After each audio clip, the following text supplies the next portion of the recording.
I'm Mark. And I'm Josh. And this is Alter Ego Comics TV for the week of March 14th, 2012.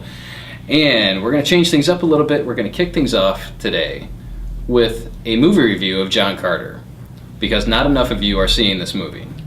And we felt like it's our duty as fans of all things cool and fun to try and sway you to go see John Carter this weekend and have the second weekend box office be higher than the first weekend's box office, which was pretty sad. So, for those of you not aware, John Carter opened in theaters, and it's a stupid name for a movie. It should be John Carter of Mars, it should be a Princess of Mars, it should be anything actually connected to the source material, which is a book that was published 100 years ago. So it's a movie based on a series of novels, actually, by Edgar Rice Burroughs, the guy who gave us Tarzan. And the John Carter character was actually a precursor of Tarzan. Tarzan came out afterwards.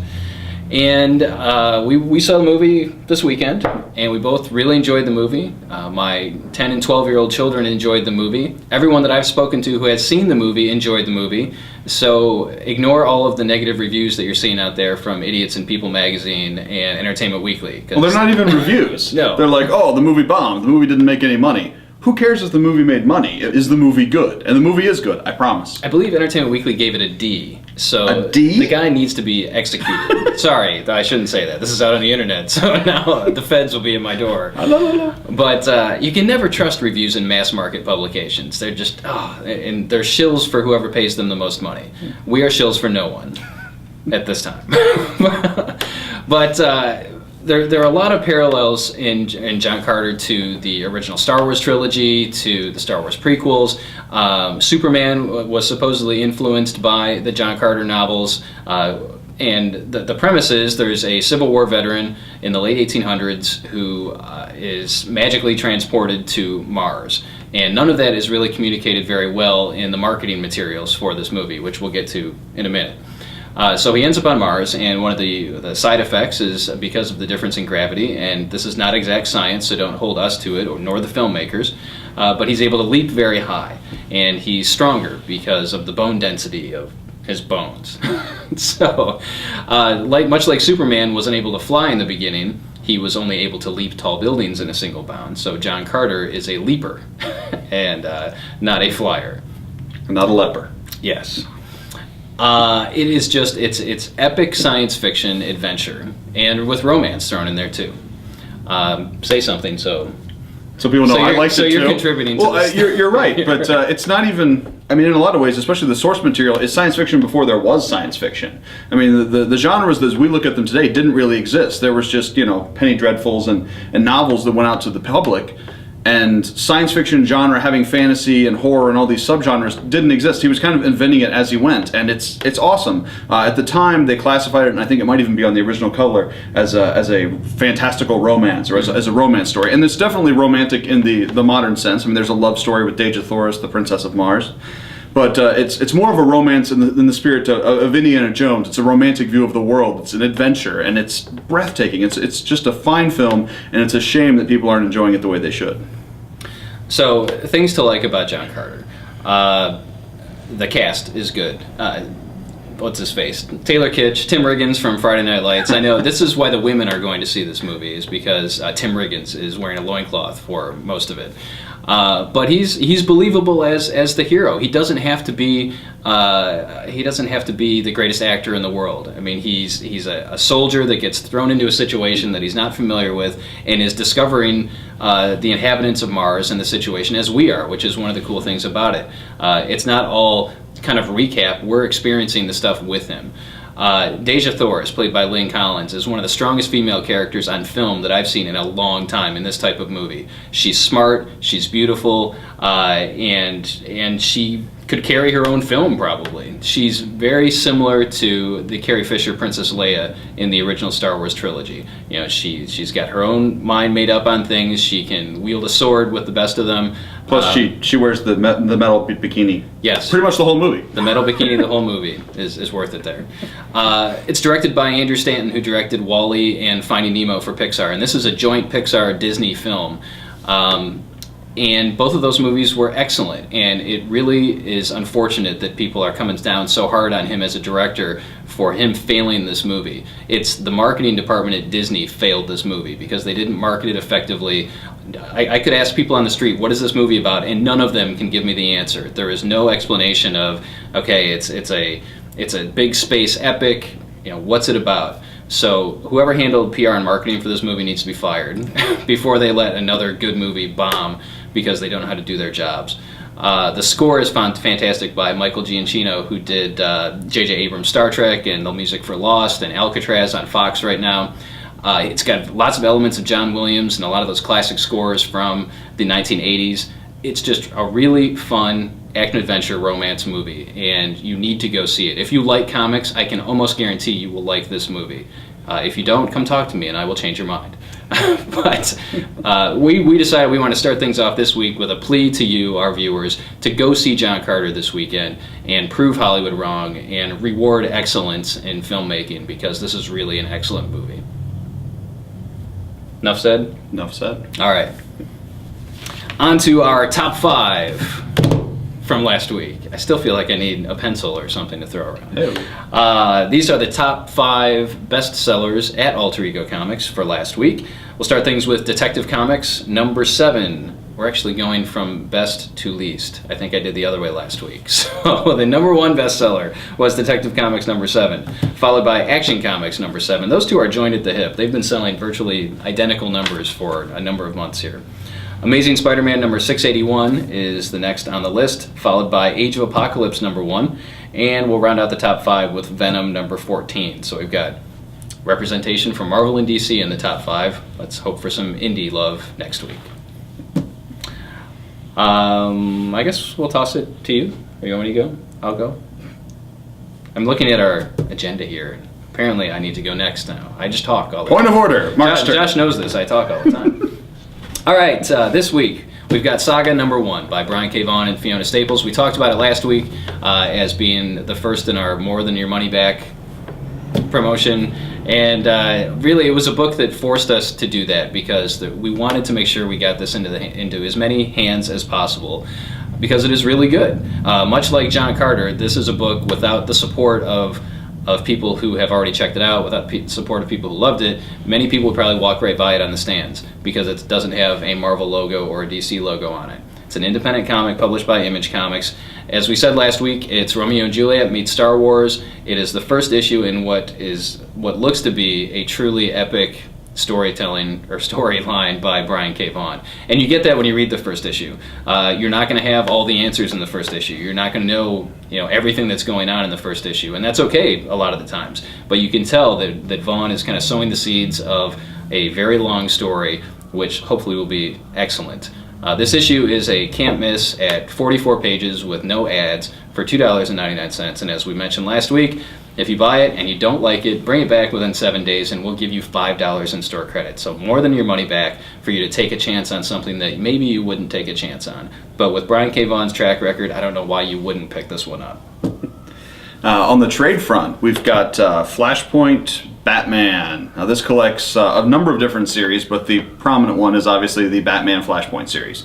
We got the Flashpoint trade in a couple weeks ago, I believe we talked about it. It's the short mini-series that kind of led up to the New 52 and the rebooting of the DC Universe, and really across the board, almost all of the Flashpoint titles were great, and several of my favorites are collected in this Batman arc.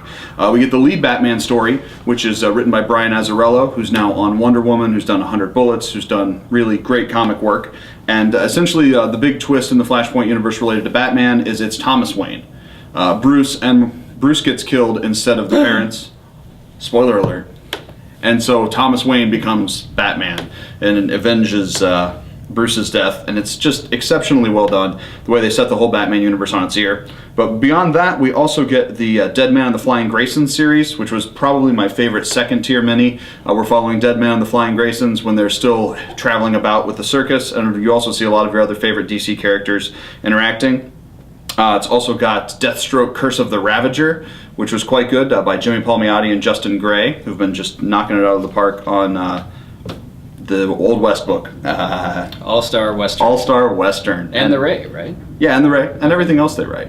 Really, Paul Miotti and Gray Earl was good. And then it's also got The Secret Seven, which is essentially the characters from Justice League Dark, and it's also written by Peter Milligan, who's been doing Justice League Dark. So if you jumped on the New 52 and you want to see, a little different alternate reality, see something a little more interesting, the Batman Flashpoint trade is in stock, and it's worth every penny at $17.99 for 4 series. Next on my list is Wolverine and the X-Men #7, and I think this is on my list every month. Jason Aaron has really settled in over at Wolverine and the X-Men, writing just an outstanding X-Men book. This continues the storyline from the past couple issues where Kitty Pryde has been infected with microscopic brood, and Wolverine and Quentin Quire are off in space at a space casino trying to raise money to keep the new school open, the Jean Grey School for Higher Learning. And you've got an intergalactic bounty hunter storming the new school as well, trying to take out Brew, who is the little brood guy, who's kind of geeky looking and one of the new characters that just everybody loves. This is, as I said, it's in my opinion the best X book out there, and all of them are very, very good, so that's saying a lot. And Jason Aaron is just bringing so much of his A game to this series. If you haven't checked it out, you absolutely should, and if you are, thank you. Also new this week, we've got Thief of Thieves #2. This is the second issue in the Image series, penned by Nick Spencer, who you may remember from Morning Glories, and with story credit going to Robert Kirkman, who you may remember from Walking Dead. People have heard of that, right? That's a thing? What's that? Walking Dead? Yeah. But Thief of Thieves #2 is great. The first issue kind of set the stage. You got to see some cool heist capery stuff in the spirit of Ocean's 11. And the second issue takes us a little further into his world. And we see kind of what's driving him to make some of the choices he made in the first issue. You see, the tagline for the book is, the man could steal anything, but he can't steal back his old life. And it's about his relationship to his wife, or his ex-wife in this case, and how he wants to realign his life into something a little more pleasant for him. He wants to kind of recapture what he once had, and it's really well done. Spencer and Kirkman really know how to pull those heartstrings and how to make the relationship seem incredibly real, even though we just see small snippets of them interacting. So Thief of Thieves #2 is absolutely worth your time. We've got copies of #1 in stock as well if you missed that one, and you shouldn't have. And one of the great things about Thief of Thieves and all of the Image books coming out today, and for some reason I didn't realize this until this week, but there are no ads in Image books until you get to the end of the story. So all of the ads are at the end of the book, and they do that way because the creators don't want to interrupt the flow of the story. And how many times have we come across, a Marvel or DC book with a gatefold ad in the middle of an action scene or the middle of a poignant moment in the story, and we have to go through the ad. But the point I was making with Thief of Thieves is there's kind of an essay at the end of each issue. The first one is by Robert Kirkman. The second one is by Sean Martin-Brow, I think is the artist on the series. And it's just really cool to kind of get that personal touch of how they came to the book, what they like about it, what they like working with these different creators. And you're getting more bang for your buck a lot of the times with an Image book for a variety of reasons. We love Image, and I'll talk about that more again every week. Next on my list is Saucer Country #1. This is a new Vertigo comic book written by Paul Cornell, who has written... he's writing Demon Knights and Stormwatch over at DC, and he's just really doing a bang-up job with this one. It's X-Files meets The West Wing. You've got a governor, Latin American governor, a woman who's divorced. I mean, they're kind of like, okay, how many different segments of the population can we hit with this woman who is about to throw her hat into the presidential race, and she's abducted by aliens. And it sounds funny, but it's a serious book. And she has these flashes where she's not sure what's going on after the abduction happens, and she reveals, and this isn't a spoiler in any way because it was solicited this way. She reveals at the end of the book to her staff, I was abducted by aliens. And so she feels like she needs to become president to hold off this alien invasion that's going to happen somewhere down the road. I was hooked, into this from page 1. The artwork is very solid, and I can't wait to see where this goes next. Also, this week we've got Conan #2. This continues the Brian Wood Rip Pen Conan series that is adapting Queen of the Black Isle, Queen of the Black Thing in the water. And it's really awesome. The first issue, obviously we're dealing with an early Conan. He's not as big and beefy. He hasn't really been a king yet. He's just kind of a sellsword traveling the land.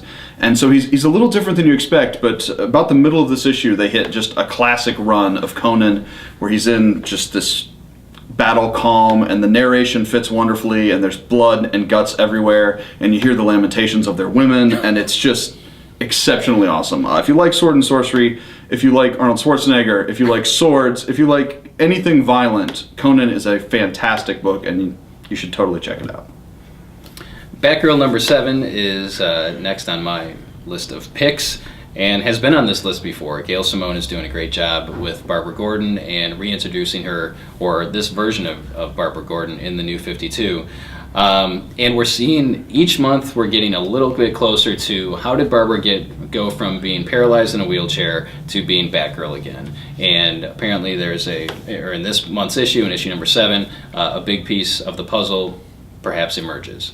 And you really see Barbara struggling this issue with getting her mojo back. You know, she's frozen in fights before. In the first issue, someone pulls a gun on her and she kind of is paralyzed with fear because that's what the Joker did to her and shot her and paralyzed her. And in this issue, we see that she doesn't have her A game because she still is unsure, because she's been out of commission for 3 years in the DC universe, more like 25 years in the real world.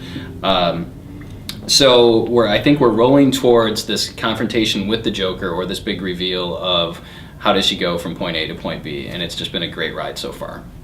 And my favorite part of this issue was when Barbara is kind of faltering, she goes to see one of her friends, and it's Black Canary. So the whole center section of the book is Barbara and Black Canary sparring and talking, and it just really reminds me of the classic Gail Simone Birds of Prey dynamic. She's amazingly good at writing these characters, and their relationship just pops right off the page. It's wonderful, wonderful book. Also a wonderful, wonderful book, Children's Crusade hardcover.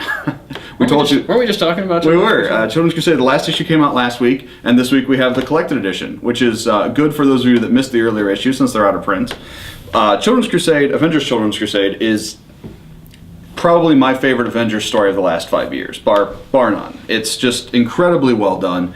It affects the universe in a meaningful way. You know, big characters, Magneto, the Scarlet Witch, you know, all of your Avengers, Cap, all of the X-Men, they're all involved, and they're all interacting in ways that actually matter. You know, people die in this book. People come back from the dead in this book. Things that are important to the Marvel Universe, at least I hope, happen in this book, and it's so incredibly well done. Normally I'm not a big fan of deaths and resurrections, especially when they happen relatively close together. But this book is just so well written. Everything comes from a place of honesty, and it's just really connects with the reader on an amazing level.